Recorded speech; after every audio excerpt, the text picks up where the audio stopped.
నమస్కారం, రేషా టీవీ వార్తలకి స్వాగతం. నా పేరు మాధురి. వార్తల్లో ముందుగా హెడ్లైన్స్. ఉద్యోగాలు ఇచ్చే స్థాయికి ఎదగాలి, జ్యూరిచ్ డయాస్పోరాలో చంద్రబాబు పిలుపు.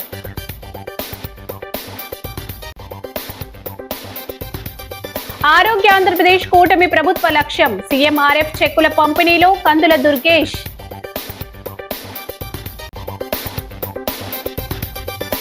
నగరంలో శరవేగంగా అభివృద్ధి పనులు, వెల్లడించిన ఎమ్మెల్యే ఆదిరెడ్డి శ్రీనివాస్.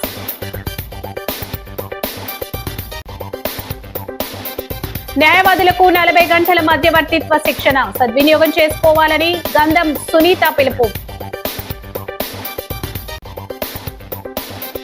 నితిన్ నవీన్ నాయకత్వంలో ముందుకు సాగుదాం, బీజేపీ తూర్పు గోదావరి జిల్లా అధ్యక్షుడు పికే నాగేంద్ర.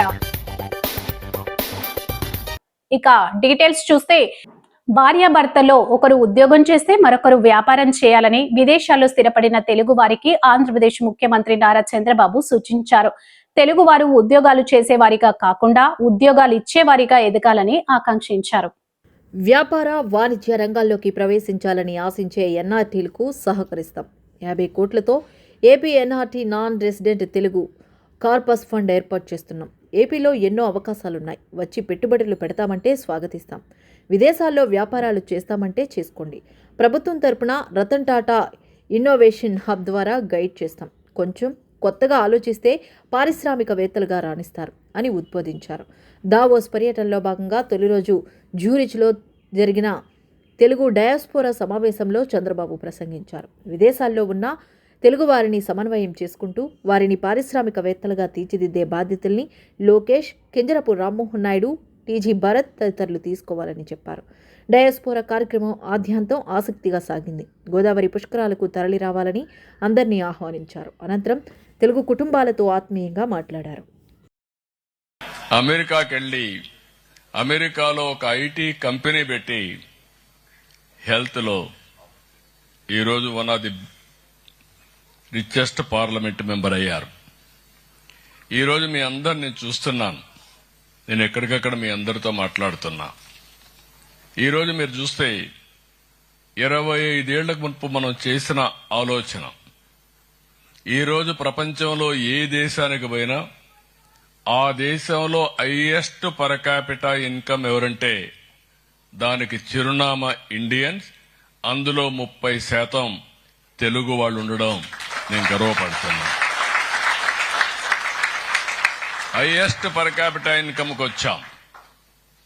ఈరోజు రావాల్సింది మీరు వెల్తియెస్ట్ కమ్యూనిటీగా తయారు కావాలి, మోస్ట్ ఇన్ఫ్లుయెన్షియల్ కమ్యూనిటీగా తయారు కావాలని నేను ఆకాంక్షిస్తున్నా. ఇక్కడికి వచ్చినప్పుడు ఫస్ట్ ఆఫ్ ఆల్ మిమ్మల్ని అందరినీ నేను మళ్ళీ ఒక అజెండా మీకు ఇవ్వబోతున్నా. ఏదో మంత్రులకే అజెండా కాదు, మీకు కూడా ఒక అజెండా ఉంటుంది. మీరు కూడా అజెండా పెట్టుకొని ముందుకు పోవాల్సిన అవసరం ఉంది. మొట్టమొదటిసారిగా మిమ్మల్ని అందరినీ మనస్ఫూర్తిగా అభినందిస్తున్నా. ఎన్నిసార్లు అభినందించినా తక్కువే అవుతుంది. మొన్న ఎన్నికల్లో ఎక్స్ట్రాడినరీ వర్క్ చేశారు. ఆ రోజు మేము రాష్ట్రం కోసం ఆలోచించాం. నేను ఆలోచించిన తర్వాత జనసేన అధినేత పవన్ కళ్యాణ్ కూడా స్వచ్ఛందంగా ముందుకొచ్చాడు.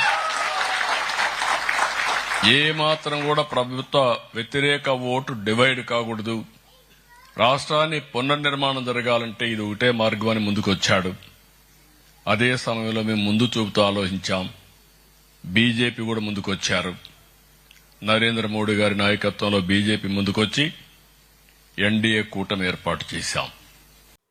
నిడదవోలు క్యాంప్ కార్యాలయంలో 35 మంది బాధితులకు 22.7 లక్షల విలువైన సీఎంఆర్ఎఫ్ చెక్కులు, ఎల్ఓసి పత్రాలను రాష్ట్ర పర్యాటక సాంస్కృతిక సినిమాటోగ్రఫీ మంత్రి కందుల దుర్గేష్ చేతుల మీదుగా లబ్ధిదారులకు అందించారు. మంత్రి కందుల మాట్లాడుతూ ఇప్పటి వరకు నిడదవోలు నియోజకవర్గంలో సీఎం సహాయ నిధి కింద 591 మందికి 4.31 కోట్ల లబ్ధి చేకూర్చామని మంత్రి దుర్గేష్ వెల్లడించారు.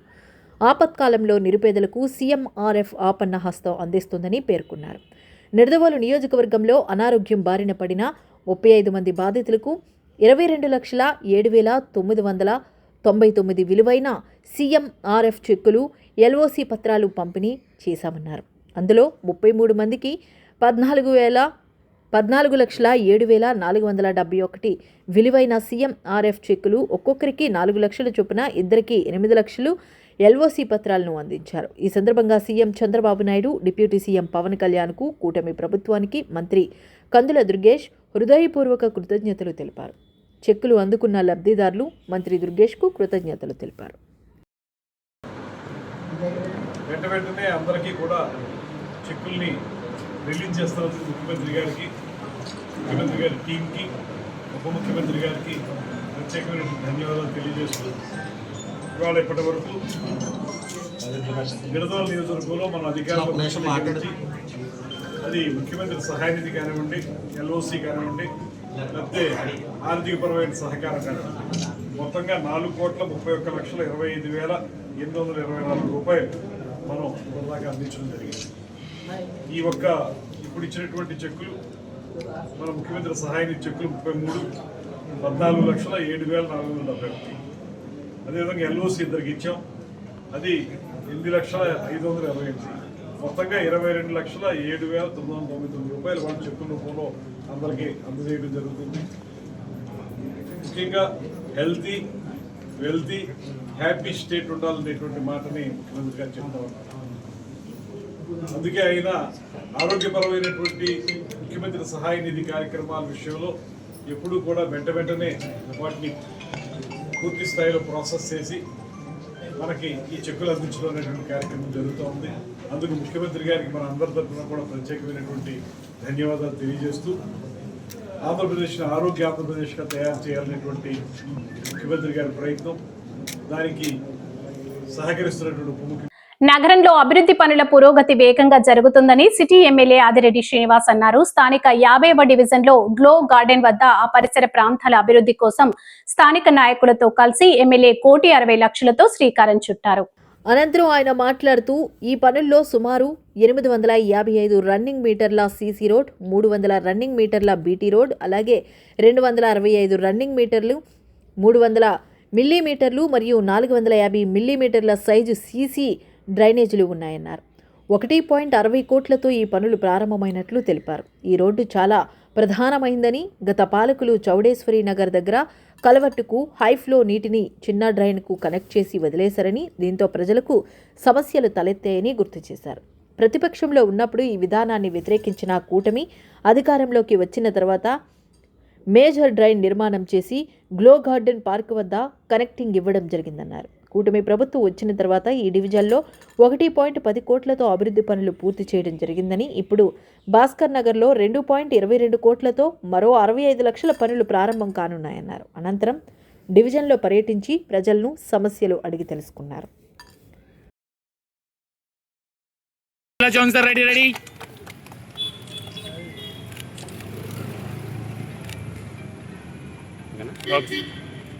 రాజమహేంద్రవరం సిటీ నియోజక పరిధిలో ఉన్న 50th వార్డ్ ఈ రోజున 1,60,00,000తోటి అభివృద్ధి కార్యక్రమాలకి శంకుస్థాపన చేయడం జరిగింది. 1,60,00,000లో సుమారు 855 running metre road, CC road, అలాగే 300 రన్నింగ్ మీటర్ బీటీ రోడ్, అలాగే దీనికి డ్రైన్ కూడా సుమారు 265 running metre CC, 300 mm size, 450 mm size వచ్చి 250 రన్నింగ్ మీటర్స్, రెండు కూడా సీసీ ట్రైన్స్. చాలా ప్రధానమైన రోడ్ ఇది. ఇప్పటికే ఈ ప్రధానమైన రోడ్డుకి కూటమి అధికారంలోకి వచ్చిన తర్వాత చౌడేశ్వర్ నగర్ నుంచి మేజర్ డ్రైన్ని ఇలా తీసుకురావడం జరిగింది. గత పాలకులు ఏం చేశారంటే చౌడేశ్వర్ నగర్ దగ్గర కల్వర్ట్కి ఏదైతే హై ఫ్లో పైనుంచి వస్తుందో ఆ కల్వర్ట్ దగ్గరించి చిన్న డ్రైన్స్కి కనెక్టింగ్ వదిలేశారు. చౌడేశ్వర్ నగర్ అంతా నీట మునిగేది. మేము వచ్చి అనేక సందర్భాల్లో అభ్యర్థించేవాళ్ళం ప్రతిపక్షంలో ఉన్నప్పుడు, ఇది కాదు విధానం అని. అర్థం చేసుకోలేదు. కూటమి వచ్చింది, ఆ ప్రజలకి సమస్య చూపించే విధంగా మేజర్ డ్రైన్ నిర్మాణం చేసుకుంటూ ఈ గ్లో గార్డెన్ పార్క్ అమ్మంటే ఇక్కడ మేము ఈ మేజర్ డ్రైన్లో కనెక్టింగ్ ఇవ్వడం జరిగింది. దాంతోపాటు ఈ వార్డులో కూటమి వచ్చిన తర్వాత 1,10,00,000తోటి అభివృద్ధి కార్యక్రమాలు పూర్తి చేసుకోవడంతో పాటు ఇప్పుడు ఇంకొక సుప్రీంకోర్టు ఆదేశాల మేరకు మధ్యవర్తిత్వ విధానాన్ని మరింత ప్రతిభావంతంగా అమలు చేయడంలో భాగంగా 40 గంటల మధ్యవర్తిత్వ శిక్షణ తరగతులు నిర్వహించడం జరుగుతుందని తూర్పు గోదావరి జిల్లా ప్రధాన న్యాయమూర్తి గంధం సునీత తెలిపారు. స్థానిక జిల్లా కోర్టు ఆవరణలో సుప్రీంకోర్టు మధ్యవర్తిత్వం రాజ్ ప్రాజెక్ట్ కమిటీ ఆధ్వర్యంలో నిర్వహిస్తున్న మధ్యవర్తిత్వ శిక్షణ కార్యక్రమానికి ఆమె ముఖ్య అతిథిగా హాజరయ్యారు. ఈ సందర్భంగా ఆమె మాట్లాడుతూ సివిల్ ప్రొసీజర్ కోడ్ 89 ప్రకారం వివాదాలను 4 ప్రత్యామ్నాయ పద్ధతుల ద్వారా పరిష్కరించే అవకాశం ఉందని, వాటిలో మధ్యవర్తిత్వం ఒక ముఖ్యమైన విధానమని పేర్కొన్నారు. న్యాయాధికారులు ఒక కేసు మధ్యవర్తిత్వం ద్వారా పరిష్కార సాధ్యం అవుతుందని నిర్ధారించినప్పుడు ఆ కేసులను మధ్యవర్తిత్వ కేంద్రానికి సిఫార్సు చేయడం జరుగుతుందన్నారు. నియమ నిబంధనల ప్రకారం జ్యుడిషియల్ అధికారి లేదా న్యాయవాదిని మధ్యవర్తిగా నియమించి తదుపరి సమస్యలు తలెత్తకుండా సహేతుకమైన పరిష్కారం చూపించేలా చర్యలు తీసుకుంటున్నట్లు వెల్లడించారు. జిల్లా న్యాయ సేవాధికార సంస్థ కార్యదర్శి N Srilakshmi, mediation master trainer Delhi SH Surender Singh, mediation master trainer Kerala PM Mohammed Siraj, ఇతర న్యాయమూర్తులు పాల్గొన్నారు. అందరికీ నమస్కారం. గౌరవ సుప్రీంకోర్టు వారు అలాగే హైకోర్టు వారి ఆధ్వర్యంలో మీడియేషన్ పైన 40 గంటల పాటు ఇక్కడ లోకల్లో ఉన్న అడ్వకేట్స్ అందరికీ ట్రైనింగ్ ఇవ్వడం జరుగుతుంది. ఈ ట్రైనింగ్ యొక్క ముఖ్య ఉద్దేశం ఏంటంటే, మనకు సివిల్ ప్రొసీజర్ కోడ్లో సెక్షన్ 89 కింద 4 మోడ్స్ ద్వారా మనకి కంటెస్ట్ మీదే కాకుండా కేసెస్ డిస్పోజ్ చేసుకునే అవకాశం ఉంది. మీ అందరికీ తెలిసిందే లోక్ దానిలో ఒక మోడ్ ఆఫ్ డిస్పోజల్. అలాంటిదే మీడియేషన్ కూడా. మీడియేషన్ అంటే మధ్యవర్తిత్వం ద్వారా కేసుని కోర్టులో వేసుకున్న తర్వాత జ్యుడిషియల్ ఆఫీసర్స్ అందరూ కూడా ఏ కేసు మధ్యవర్తిత్వం ద్వారా మనం సెటిల్ చేసుకోవచ్చు అనేది ఐడెంటిఫై చేసుకుని దాన్ని మీడియేషన్ సెంటర్కి రిఫర్ చేసి ఒక అడ్వకేట్ని కానీ జ్యుడిషియల్ ఆఫీసర్ని కానీ అక్కడ మీడియేటర్ కింద అపాయింట్ చేసి ఇరు పార్టీలకి సామరస్యంగా ఉండే విధంగా టర్మ్స్ కండిషన్స్ రాసుకుని మళ్ళా ఆ టర్మ్స్ అండ్ కండిషన్స్ని కోర్టుకు పంపించిన తర్వాత ఒక అవార్డు అనేది పాస్ చేయడం జరుగుతుంది. దీనిలో అన్ని రకాల లోక్ అదాలత్ లాగానే అన్ని రకాల సివిల్ కేసెస్, కాంపౌండ్ చేసుకోదగిన criminal cases, land acquisition matters, execution petitions, అలాగే MUOP యాక్సిడెంట్ కేసెస్, అన్ని రకాల కేసెస్ని సెటిల్ చేసుకోవచ్చు. దీనిలో కూడా మనకు ఈ విధంగా సెటిల్ చేసుకుంటే కోర్టు ఫీజు వెనక్కి వస్తుంది. అదేవిధంగా అప్పీల్ చేసుకునే అవకాశం ఉండదు. మీరు ఇలా ఈ అవకాశాన్ని మనం సద్వినియోగం చేసుకుని ఈ మీడియేషన్ ద్వారా కేసెస్ కనుక డిస్పోజ్ చేసుకుంటే దాదాపుగా 25% నుండి 50% వరకు కోర్టుల పైన భారం తగ్గించే అవకాశం ఉంటుంది. జెన్యూన్ కేసెస్ ఏవైతే కంటెస్ట్గా కోర్టులో ఖచ్చితంగా ఉండాలి, రాజీ చేసుకోవడానికి వీలు లేనివి మాత్రమే కోర్టులో ఉంచుకుంటే మనకి మన జిల్లా వారీగా 89,000 ఉన్న పెండెన్సీని చాలా మట్టుకు తగ్గించుకోవడానికి అవకాశం ఉంటుంది. సో ఇలా ట్రైనర్స్ను మేము ట్రైనింగ్ ఇచ్చిన తర్వాత మీడియేషన్స్ అందరినీ కూడా కేసెస్ రిఫర్ అయినప్పుడల్లా ఆ మీడియేషన్ మీద ట్రైనింగ్ అయిన అడ్వకేట్స్కి రిఫర్ చేయడం జరుగుతుంది. ఇది అన్ని విధాల అందరికీ సామరస్యంగా సానుకూలంగా మధ్యవర్తిత్వం ద్వారా కేసెస్ డిస్పోజ్ చేయడానికి వచ్చిన అవకాశం. భారతీయ జనతా పార్టీ సంస్థాగత ఎన్నికల ప్రక్రియలో జాతీయ అధ్యక్షుడిగా ఏకగ్రీవంగా ఎన్నికైన నితిన్ నబీన్ సిన్హాకు బీజేపీ రాష్ట్ర తూర్పు గోదావరి జిల్లా నాయకులు శుభాకాంక్షలు తెలిపారు. ఆయనను నియమించడంపై హర్షం వ్యక్తం చేస్తూ ర్యాలీ నిర్వహించారు. ఈ సందర్భంగా స్థానిక క్వారీ మార్కెట్ బీజేపీ కార్యాలయంలో జరిగిన మీడియా సమావేశంలో పిక్కి నాగేంద్ర మాట్లాడుతూ, ఎవరైతే పార్టీ కోసం కష్టపడి పనిచేస్తారో, ఈ దేశ ప్రయోజనాల కోసం ఆలోచన చేస్తారో, ఎవరైతే ఈ దేశం అభివృద్ధి చెందాలి, విశ్వగురువుగా భారత్ వికసించాలి అని ఆలోచిస్తారో అలాంటి వారికి భారతీయ జనతా పార్టీ పట్టం కడుతుందని నితిన్ నబీన్ నియామకంతో నిరూపితమైందన్నారు. ఆయన మార్గదర్శకత్వంలో జిల్లాలో పార్టీని మరింత బలోపేతం చేసేందుకు కృషి చేస్తామన్నారు. రాష్ట్ర కార్యదర్శి బొమ్ముల దత్తు మాట్లాడుతూ, ప్రపంచంలో అతిపెద్ద భారతీయ జనతా పార్టీ సభ్యత్వం నిర్మాణం మరింత బలోపేతం చేస్తూ పార్టీని ముందుకు తీసుకెళ్లాలని కోరారు.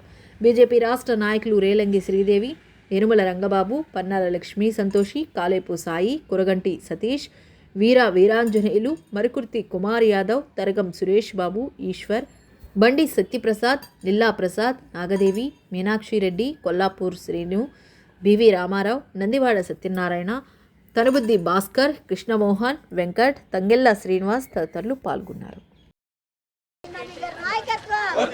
భారతీయ జనతా పార్టీ జాతీయ అధ్యక్షులుగా నితిన్ నబీన్ సిన్హా వారిని భారతీయ జనతా పార్టీ రాజ్యాంగం పరంగా ఎన్నిక చేయడం జరిగింది. పార్టీ యొక్క సంస్థాగత నిర్మాణంలో భాగంగా పోలింగ్ బూత్ కమిటీ, మండల కమిటీ, జిల్లా కమిటీ, రాష్ట్ర కమిటీలు పూర్తయిన తర్వాత ఆ యొక్క సాంప్రదాయబద్ధంగా జాతీయ అధ్యక్షులను కూడా ఎన్నుకునే విధానం భారతీయ జనతా పార్టీలో ఒక రాజ్యాంగబద్ధంగా జరుగుద్ది. అందులో భాగంగానే ఈరోజు ఏకగ్రీవంగా నితిన్ నబీన్ సిన్హా గారిని ఏకగ్రీవంగా జాతీయ అధ్యక్షులుగా పార్టీ ఎన్నుకోవడం జరిగింది. ఈ సందర్భంగా తూర్పుగోదావరి జిల్లా భారతీయ జనతా పార్టీ క్యాడర్ తరపున నితిన్ నబీన్ గారికి హృదయపూర్వక శుభాకాంక్షలు తెలియజేస్తూ ఉన్నాము. గత కొంతకాలంగా భారతీయ జనతా పార్టీ జాతీయ అధ్యక్షుల కోసం ఒక కసరత్తు జరుగుతుంది. దానిలో భాగంగా ఈరోజు జాతీయ అధ్యక్షులుగా నితిన్ నబీన్ సిన్హా గారిని జాతీయ అధ్యక్షులుగా ఏకగ్రీవంగా ఎన్నుకోవడం జరిగింది. దీనికి మన రాష్ట్ర పార్టీ నుంచి కూడా రాష్ట్ర అధ్యక్షులు, జాతీయ కార్యవర్గ జాతీయ కౌన్సిల్ సభ్యులు, అలాగే రాష్ట్ర ఎమ్మెల్యేలు, ఎంపీలు అందరూ కూడా నిన్న ఢిల్లీలో ఆయన యొక్క నామినేషన్ ప్రక్రియ కోసం వెళ్ళి వీళ్ళు కూడా ఒక సెట్ నామినేషన్ వేయడం జరిగింది. ఇది దేశవ్యాప్తంగా ఉన్న అన్ని రాష్ట్రాల నుంచి కూడా ఇదే పందా జరిగింది. ఈ అధ్యక్షుడిని ఎన్నుకోవడం అనే విషయంలో చాలా పెద్ద ఎత్తున కసరత్తు జరిగింది. మరి ఏ పార్టీలో లేని విధంగా దేశవ్యాప్తంగా 3వ తరం, 4వ తరం, 5వ తరం రాబోయే 25-30 సంవత్సరాలకు సరిపడే నాయకత్వాన్ని ఈ సందర్భంగా జాతీయ పార్టీ తయారు చేసుకోవడం జరిగింది. యోగి వేమన జయంతిని పురస్కరించుకుని జిల్లా కలెక్టరేట్ లో యోగి వేమన చిత్రపటానికి జిల్లా ఇన్ఛార్జ్ కలెక్టర్ వై మేఘా స్వరూప పూలమాలలు వేసి ఘనంగా నివాళులు అర్పించారు. వేమన పద్యాలు తెలుగు ప్రజల జీవితాల్లో ఒక భాగమన్నారు. రాష్ట్ర ప్రభుత్వ ఆదేశాల మేరకు యోగి వేమన జయంతిని ఘనంగా నిర్వహిస్తున్నామని తెలిపారు. వేమన పద్యాలు తెలుగు ప్రజల జీవితంలో ఒక భాగమని, అవి సులభంగా అర్థమయ్యేలా ఉండటంతో నేటికి సమాజానికి మార్గదర్శకంగా నిలుస్తున్నాయని పేర్కొన్నారు. అందుకే వేమన బోధనలు కాలాతీతంగా నిలిచిపోయాయని అన్నారు. ఈ సందర్భంగా యోగి వేమన పద్యాన్ని పలువురు విద్యార్థులు ఆలపించడం జరిగింది. మన ఆలోచనలు మంచిగా ఉంటే మన కార్యాచరణ కూడా మంచిగా ఉంటుందని, నిజాయితీతో పనిచేస్తే మంచి ఫలితాలు తప్పక లభిస్తాయని వేమన బోధనలు వివరించారు. ఇది ప్రజాసేవలో ఉన్న ప్రతి ఒక్కరికి అనుసరణీయమైన బోధన అని తెలిపారు. జిల్లా రెవెన్యూ అధికారి టి సీతారామమూర్తి, ప్రభుత్వ సంగీత కళాశాల ప్రిన్సిపాల్ పిరి శ్రీనివాసరావు, సత్యసాయి గురుకుల పాఠశాల ప్రిన్సిపాల్ గురువారెడ్డి, పాఠశాల విద్యార్థులు, అధికారులు పాల్గొన్నారు.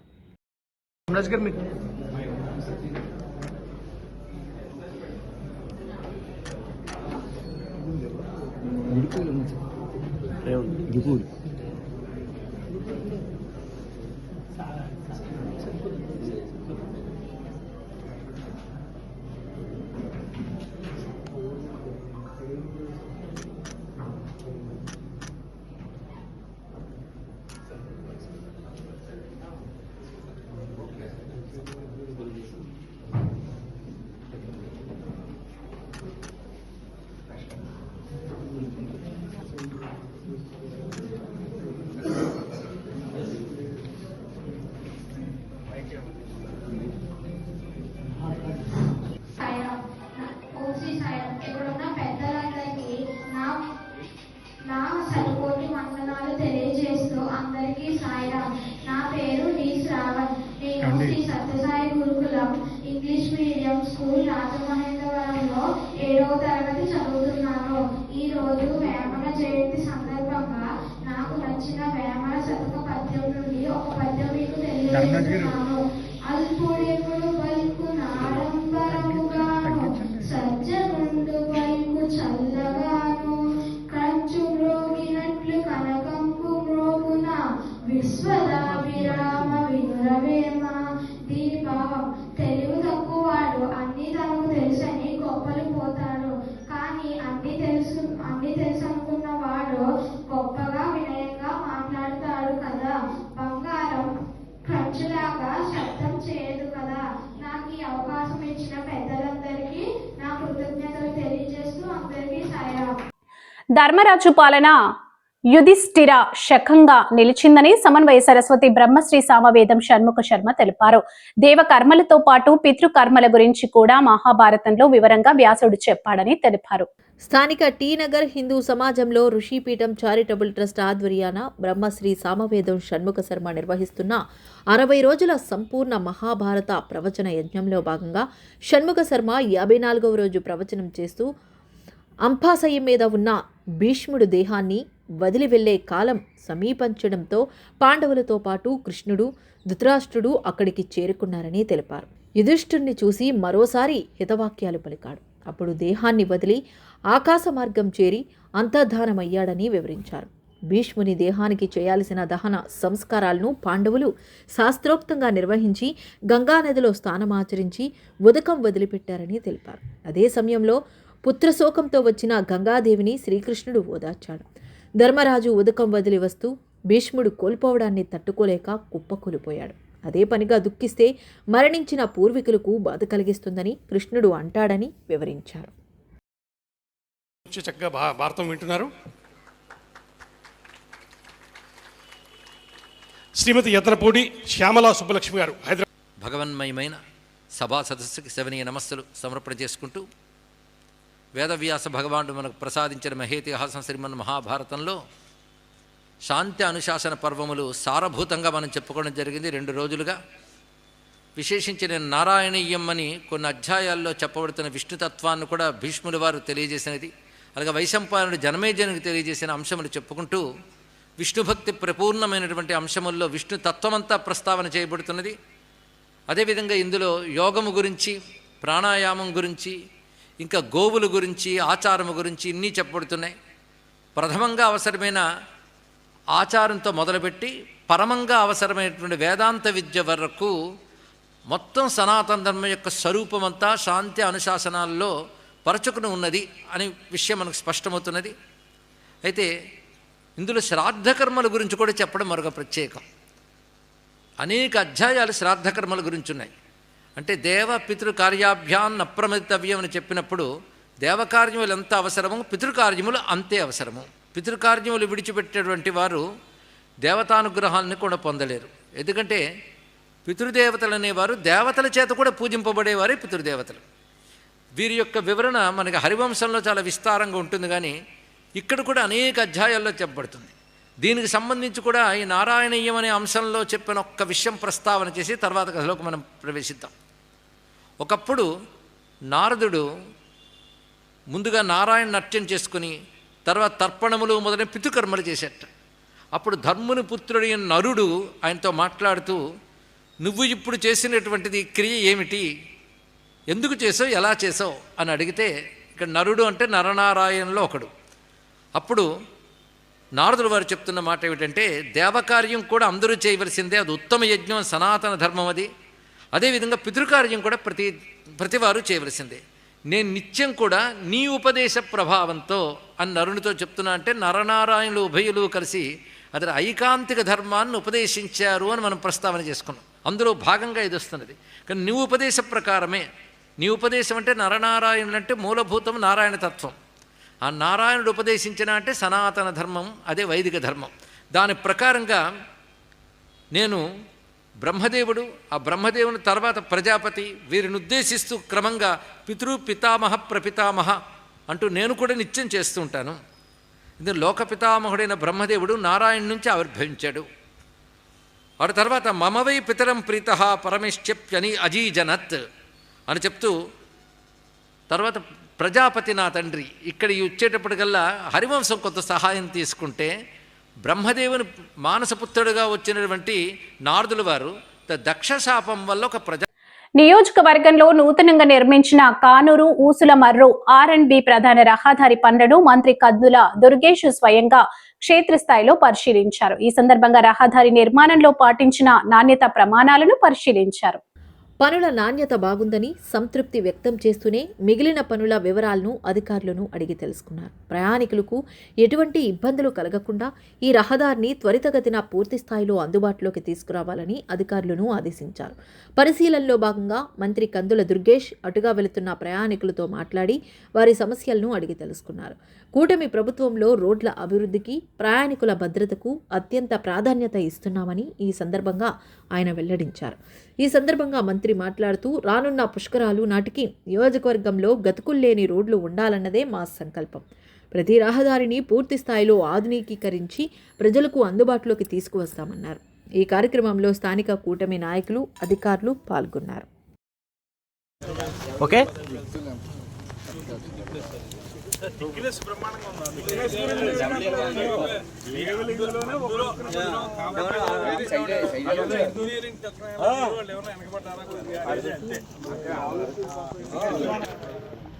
అంటే నేనేమన్నానంటే బ్రహ్మాండంగా క్వాలిటీ మెయింటైన్ చేసి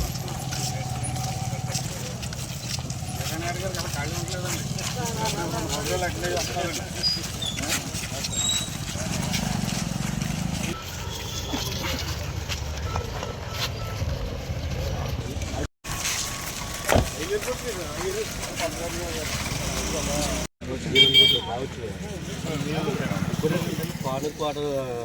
కోట ఉంటుంది కదండి, 15 సంవత్సరాల నుంచి అసలు ఏమీ లేదండి. అలాంటిది ఇప్పుడు మనం వచ్చిన తర్వాత వేసారంటే మరి హర్యానా మాజీ గవర్నర్, మాజీ కేంద్ర మంత్రి, భారతీయ జనతా పార్టీ సీనియర్ నాయకులు బండారు దత్తాత్రేయ ఈ నెల 21, 22 తేదీల్లో తూర్పు గోదావరి జిల్లాలో పర్యటిస్తారని ఆ పార్టీ జిల్లా అధ్యక్షుడు పిక్కి నాగేంద్ర వెల్లడించారు.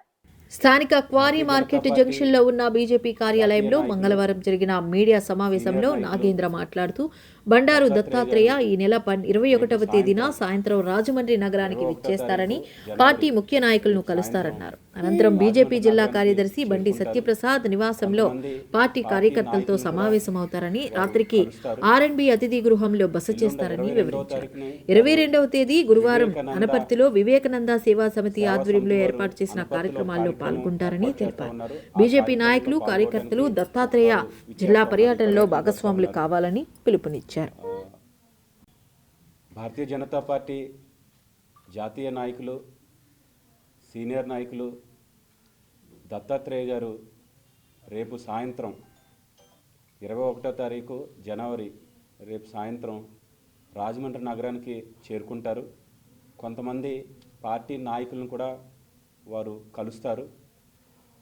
ఎల్లుండ 22వ తారీఖుని వారు వివేకానంద సేవా సమితి వారు అనపర్తిలో కార్యక్రమం ఏర్పాటు చేస్తూ ఉన్నారు. ఆ కార్యక్రమంలో పాల్గొనడానికి వారు ఇచ్చేస్తూ ఉన్నారు, ఈ పర్యటనకు వస్తూ ఉన్నారు. దత్తాత్రేయ గారు వారి యొక్క జీవితం కానీ, వారు పార్టీ కోసం పనిచేసినటువంటి విధానం కానీ, పార్టీ కూడా అదేవిధంగా దత్తాత్రేయ గారి యొక్క సేవలను గుర్తించి వారిని ఒక ఎమ్మెల్యేగాను, ఎంపీగాను, అదేవిధంగా కేంద్ర మంత్రిగాను, గవర్నర్ గారు కూడా గౌరవించుకోవడం జరిగింది. అలాంటి సీనియర్ నాయకులు మన రాజమహేంద్రానికి వస్తూ ఉన్నారు. పార్టీ క్యాడర్ అందరూ కూడా వారిని రిసీవ్ చేసుకొని వారితో పాటు మమేకం అవుతారు రేపు సాయంత్రం. పార్టీ తూర్పుగోదావరి జిల్లా కార్యదర్శి బండి సత్యప్రసాద్ గారి ఇంటి వద్ద వారు రాత్రి భోజనం చేస్తారు. అక్కడే పార్టీ కార్యకర్తలతో కూడా ఒక సమావేశం ఏర్పాటు చేస్తూ ఉన్నాము. రాత్రికి ఆర్ఎన్వి గెస్ట్ హౌస్లో బస చేస్తారు వారు. ఈ వార్తలు ఇంతటితో సమాప్తం. తిరిగి మరో తాజా బులెటిన్లో కలుసుకుందాం. అంతవరకు సెలవు. నమస్కారం.